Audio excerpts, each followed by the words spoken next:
Mic announcement വിവാദത്തിൽ LDF സ്ഥാനാർത്ഥി TP Ramakrishnan notice. LDF തനിക്കെതിരെ വർഗീയത ആരോപിച്ച് തെറ്റായ പ്രചാരണം നടത്തുന്നുവെന്ന UDF സ്ഥാനാർത്ഥി ഫാത്തിമ തഹലിയയുടെ പരാതിയുടെ അടിസ്ഥാനത്തിലാണ് തെരഞ്ഞെടുപ്പ് പെരുമാറ്റച്ചട്ടത്തിന്റെ ചുമതലയുള്ള ഡെപ്യൂട്ടി കളക്ടർ നോട്ടീസ് നൽകിയത്. പരാതി അടിസ്ഥാനരഹിതമാണെന്നാണ് LDFന്റെ വാദം. എന്നാൽ LDF പ്രചാരണം അപകടം ചെയ്യുമെന്നും മതം പറഞ്ഞ് UDF വോട്ട് വാങ്ങില്ലെന്നും മുസ്ലിം ലീഗ് അധ്യക്ഷൻ പാണക്കാട് സാദിഖ് അലി ശിഹാബ് തങ്ങൾ പ്രതികരിച്ചു.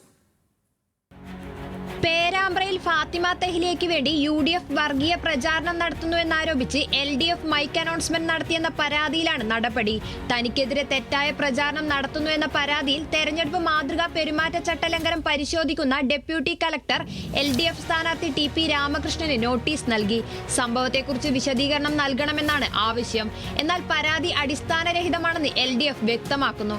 വടകര കാഫിർ സ്ക്രീൻഷോട്ടുമായി വന്നവരാണ് ഈ പ്രവൃത്തിക്ക് പിന്നിലെന്ന് ഫാത്തിമ തഹ്ലിയ പറഞ്ഞു.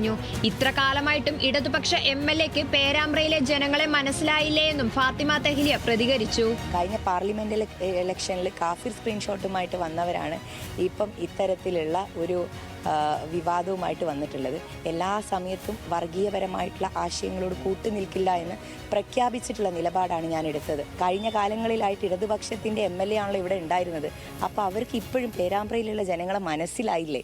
പേരാമ്പ്രയിൽ ഏറെ അപകടകരമായ ഒന്നാണ് ഉണ്ടായതെന്നും UDF ഒരിക്കലും മതം പറഞ്ഞു വോട്ട് വാങ്ങിച്ചിട്ടില്ലെന്നും മുസ്ലിം ലീഗ് അധ്യക്ഷൻ പാണക്കാട് സാദിഖ് അലി ശിഹാബ് തങ്ങൾ വ്യക്തമാക്കി. ഒരിക്കലും മതം പറഞ്ഞ് വോട്ട് വാങ്ങുന്ന ഒരു ചരിത്രമോ പാരമ്പര്യമോ UDFനെ സംബന്ധിച്ചിടത്തോളം ഇല്ല. അത് 4 വോട്ട് കിട്ടാൻ വേണ്ടി ഇങ്ങനെയൊക്കെ ചെയ്താൽ ഇലക്ഷന് ശേഷവും അത് സമൂഹത്തിലുണ്ടാക്കുന്ന വിള്ളൽ അത് പിന്നെ ആ വിടവ് നികത്താതെ വലിയ പ്രയാസം ഉണ്ടാക്കും എന്നാണ് അവർ കഴിയുന്നത്. മൈക്ക് അനൗൺസ്മെന്റ് വിവാദത്തിൽ LDFനെതിരെ പ്രചാരണം ശക്തമാക്കാനാണ് UDF തീരുമാനം.